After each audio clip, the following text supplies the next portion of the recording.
Hey everybody, I'm gonna do a Q&A today. I want to talk about some things that I never talked about with me. Uh, but first, before I get started, I just want to say, make sure you like, comment, subscribe, and hit that notification bell, and share this video with your friends, your family, and your family friends. Um, I want to first go out. I was strolling on TikTok earlier before I got on here to start recording.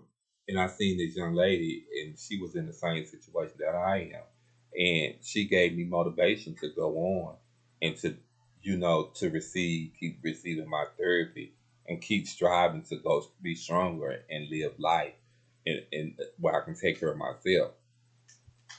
Uh, because I thought that I couldn't do it, me being paralyzed. My state of mind was just still kept thinking back in the past what I used to do, but it ain't all about me thinking back in the past. It's like what you were doing in the past, you can still do now. It don't matter if you handicap or not, but just don't let life live you. You live life. Um, I also want to get on here and talk about when I first came out to being a homosexual. When I first noticed I was a homosexual. In other words, my family was like, they always kind of figured it out. Uh, because the way I used to switch around the house. But and I used to go as me being who I am. You always know what you're gonna do or what you're gonna be if you, because it's someone out there as a homosexual always used to play in their mama's shoes, carry their mama purses, dresses. It's always that one little boy. It's always that one little boy. Anyway, so I had friends, I had homegirls and stuff like that, but everybody didn't know. At least I thought everybody didn't know. Everybody didn't know anyway that I was gay. So I used to tell my homegirls to play like they were my girlfriend.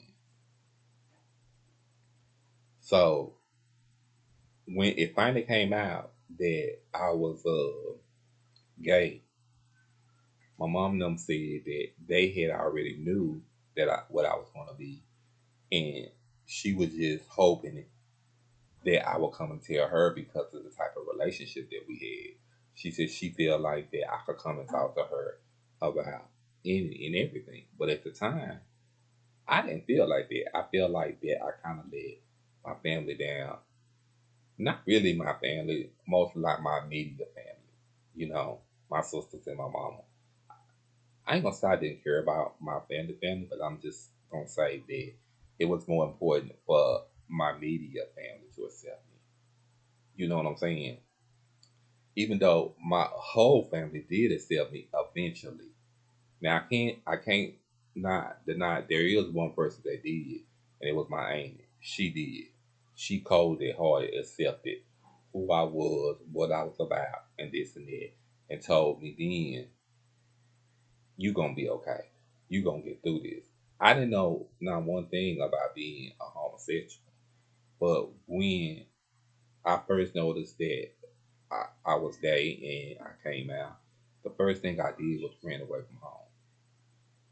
And that's when I became to be homeless. And I started doing certain things like escorting and everything to survive.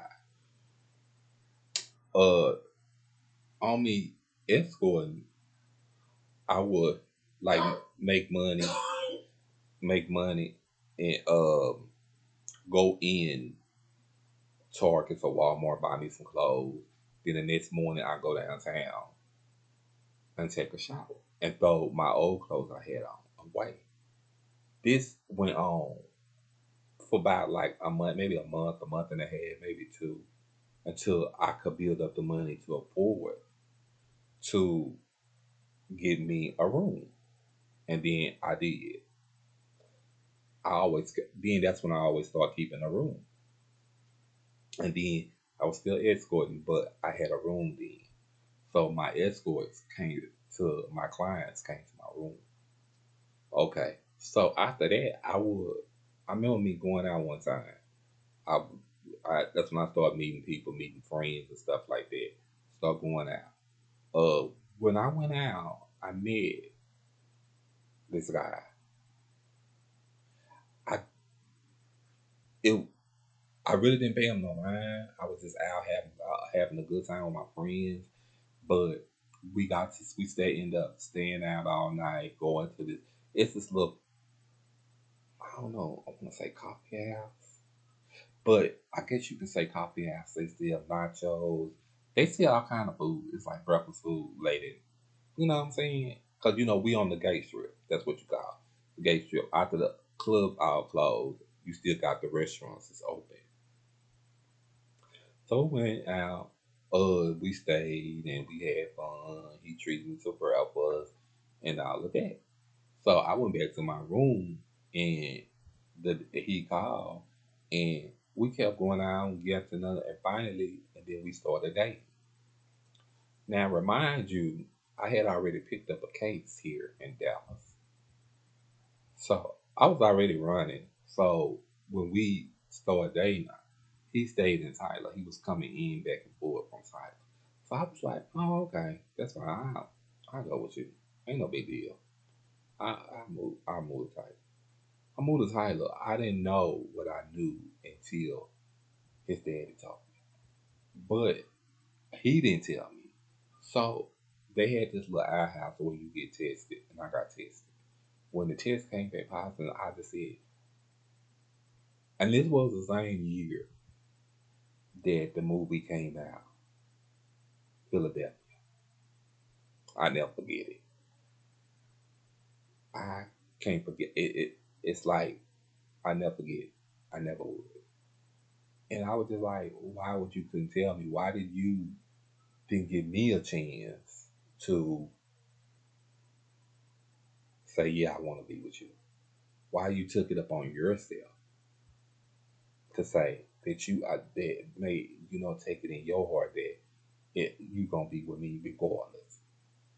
And by then, I had some that I couldn't get rid of. Excuse me. So when found all this out, we ended up fighting.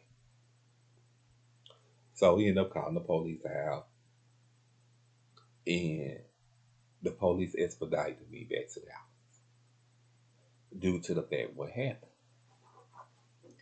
I had a homeboy down there then in Tyler that was going to bail me out, and then I just pay him because I had the money.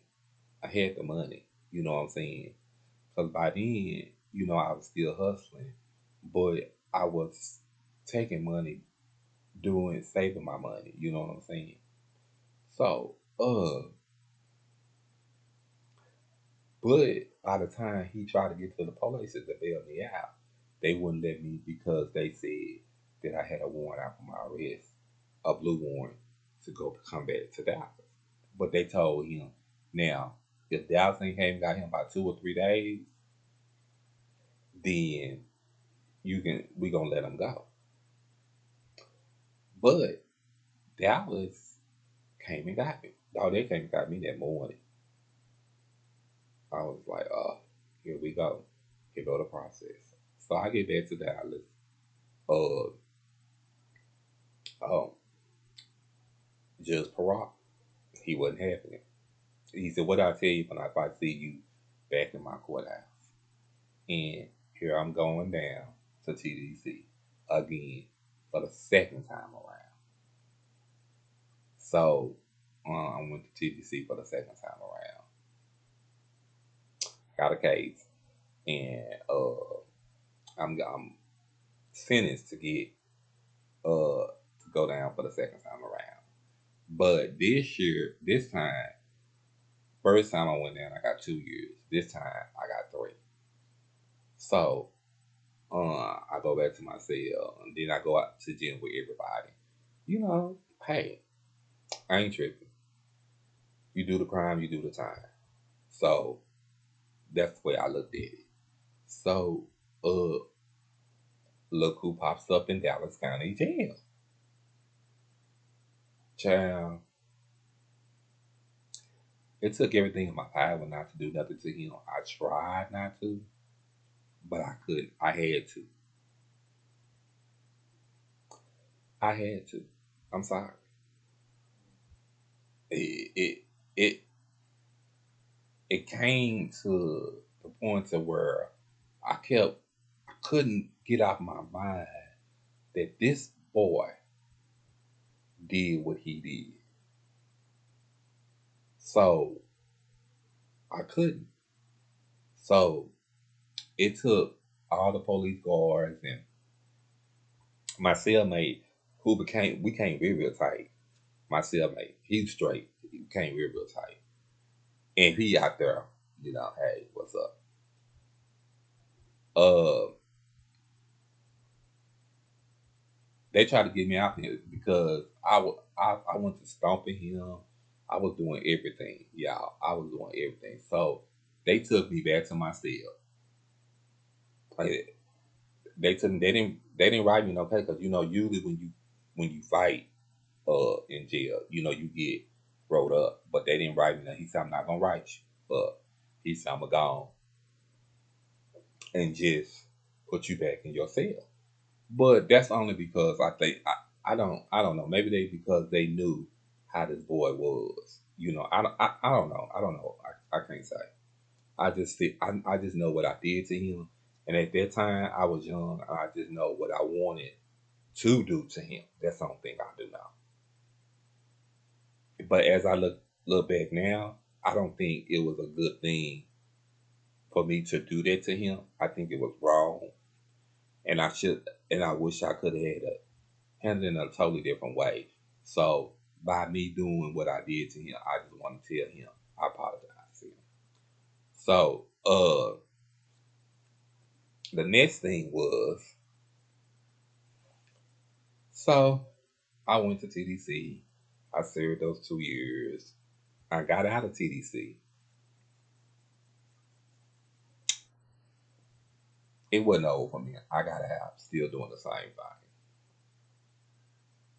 You know, I got out doing still doing the same thing. It was well, did I? No, I didn't.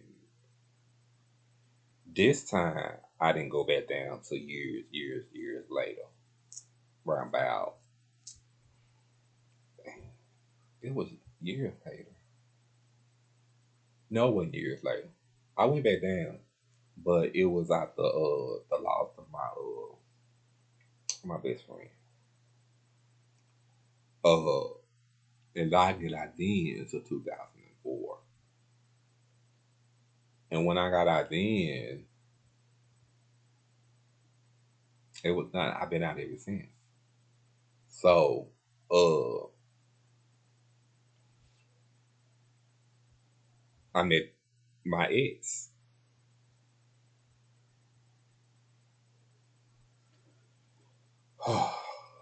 Child, that right there is a whole scenario situation. He was different between my first. He was way different. I can tell you that. He did tell me some things. I did. But the one thing that happened between me and my ex is I didn't love him, or I wasn't in love with him. I think I loved him as a person, but not as a partner, not as an equal. That's the one thing. I think I was so in love what, excuse me, he done for me, not thinking that me staying with this person was going to cause a whole bunch of problems and it was going to be toxic. I stayed with the person over 12 years in count.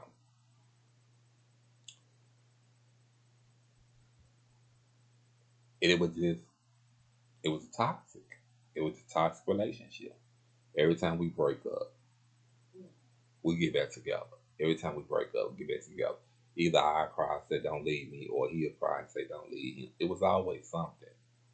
I used to think that it was because we couldn't keep people out of our business. But the whole time, when I thought that I wasn't seeing anything, it was a lot of quote unquote things going and staying behind my back that I had no idea about. So, and that was like, y'all go back to my earlier videos that when I first just started posting, y'all see what I'm talking about. So, of course, my ex and me were together. Then I had my ex best friend with me. We were cool as well. So, when they say don't have your friends around your man, I thought they was lying. I didn't know that was true. Because y'all, again, the last time that I was in love with somebody was when I was around about 16, 17, or 18 when I found out that I was positive. When I had no clue that I was gonna be able to beat this disease, because if y'all recall back then, the only thing they had was the ATZ medication, and all my friends and all the girls, as you would say, was dropping like flies. So I didn't know. I thought I don't think I could see. Oh, it's gonna be next. That's the only thing I could see. And it was where the rumor was the drug that they was taking for they health was the one was killing them. So I was like, well, I ain't gonna take that drug. That was the decision that me and my mom had made. So I was like, okay, I'm good. Only thing drugs I'm gonna take is my seizure medication, and that was it. Uh, so I had no idea that when I met this guy, I met him through a friend. I never forget it. I met him through a friend. Cause me and the friend, we were locked up together. You know what I'm saying? But he got out before me. But anyway, I never thought that when I met this guy this time, wh- because when I had got out from my first ex, I hadn't had a relationship. I was just dating people. That's it. We were just going out having fun, chilling. You know what I'm saying? After my best friend went back to prison, not my best friend went back to prison, excuse me. My best friend passed on. That's when I went back to prison and stuff like that. And I got out. So I would, if I tell you y'all, I wasn't looking for nobody. I wasn't looking for nobody. I really wasn't. I was just looking to establish myself, get myself together, come out the halfway house. Because at that time I felt like I didn't have no support because the person that always supported me was my best friend. So my best just imagine your best friend is gone now. So you got to lean on the one person that you can lean on, and that's God. So that's who I leaned on. And so I went to this place, this resource center where and stuff, because I was trying to get they help to find me an apartment to get me some help, to get an apartment. So that's when I seen my homeboy there that I was locked up with, and I was like, "Hey, boo, what's going on?" And he was like, "Hey, boo, what's up?" He said, "This is such and such, such and such, such and such." So I said, "Oh, hey, what's up?" So um, I met him, da da da. We end up doing the do that day, but I had to be back at the halfway house. I remember I did the do, but I ended up running to my ex best friend. You know, she had an apartment over there in the gay strip. So, you know, I didn't know. Like I said there and said, but I thought it was going to be over. But my ex, we ended up hooking up, staying hooked up. He was like on Valentine's Day. I want to say it started off good. My relationship with him started out good. for Valentine's Day, I would get he sent me some roses to the halfway house, a box of candy. For he kept me with money, in everything. So it was almost like that. It wasn't nothing that my ex wouldn't do. My family was crazy about him. They loved him dearly for being there for me when I needed him, especially when I had those seizures and stuff. But the one thing was I was always trying to uh, get his mama to like me, but I guess she just did. I never knew why. I used to go home and cry all the time because I never knew why. Because I would always do whatever I could do, to make sure his mother liked me, But it was nothing that I could do. So it had came to a point to where I used to talk to my mom about it. She was just like, "Child, let that go. They don't like you, so what? They don't like you. Ain't nothing you can do about it. You can't change it. As long as he loves you or whatever, whatever." But I feel like as it progresses, and we study going on in our relationship and stuff like that. First 2 years, three, maybe 4 years, I don't know. I had no idea that my ex was cheating. I didn't know. I didn't know later until later on. People kept coming to me with different stuff. You know what I'm saying? I was like, oh, they just doing that. I didn't know. When my ex started going outside, talking on the phone, and I was always wondering, why is you not talking in the house? Why you always have to go outside? And it be his other exes that he was talking to. And I was just like, well, if you didn't want your your exes, why did you talking to them? Or why did you got to go outside? Because when you talk to your mama, you talk to your mama inside the house. When you talk to your brother, you talk to them inside the house. Anybody else he talk to them inside the house. Only the other part, the other homosexuals. That's all the problem. And then it was another homosexual that he tried to get with that I knew that me and her was locked up together. I thank her for that. You know what I'm saying? Oh, she asked about me uh about a couple weeks back when I talked to my ex best friend to find out was somebody that I knew passed away. And I wanted to give a shout out to her to say hi. Uh I can't say her name. Um so anyway, she told me that he tried to come out to her. And I was just like, what? And she said, yeah. But he didn't she didn't give in. But my other so called friend, I wouldn't even call him a so called friend. I guess I call him an associate. Because my best friend that passed away, that used to be her ex. So all the time that I thought that they were just being friends because of me, oh, they was doing all other things. It was just like I'm just like I done, and then after we wait a minute, let me tell y'all something. After I broke up with my ex, it was really out there. When I broke up with my ex, that's when everything had shattered. It was like the glass had shattered, and my ex best friend, she didn't even want to tell me because she was feeling like that. She said my ex told her not to tell me.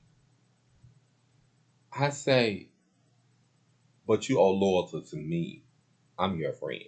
You've been knowing me for years. But you tell my ex who you just been knowing since me and him been together. Oh, I said, okay. So and then you got he come back. I said, well, this was told to me and that was told to me. And then he said, well, I told her to tell you.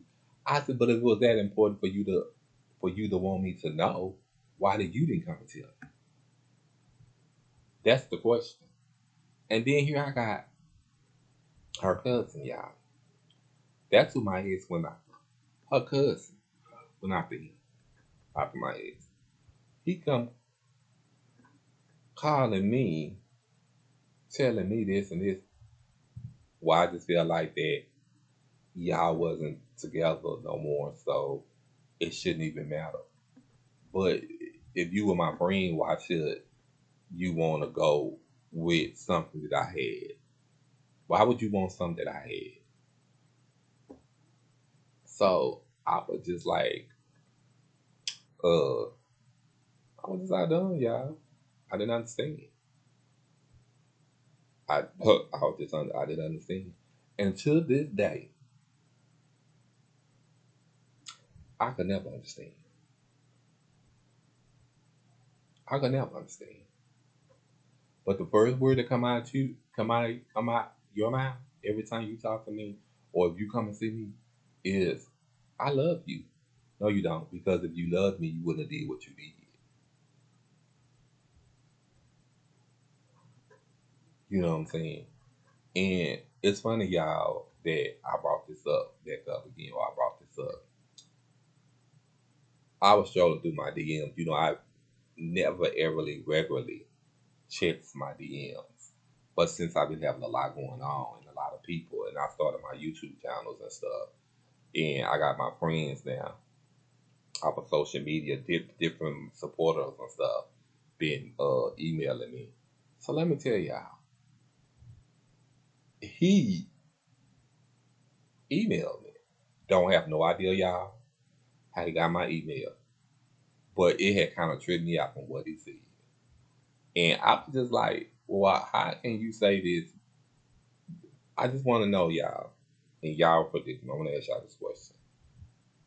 I'm pretty sure all y'all have went through this with y'all exes, whether you gay, straight, uh, lesbian, or whatever. Where do it get to where your exes say that they made you?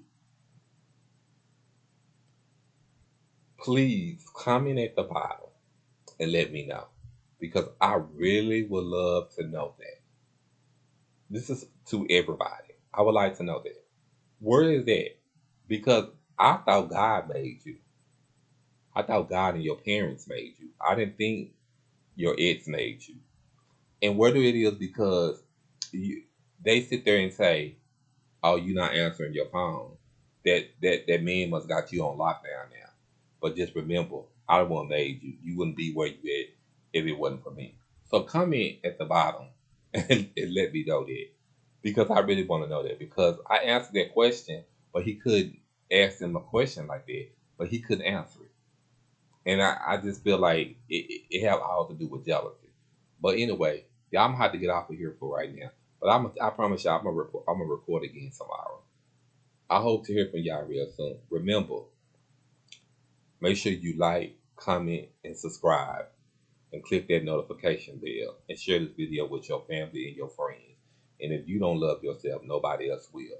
And this is the Q&A for today. Bye.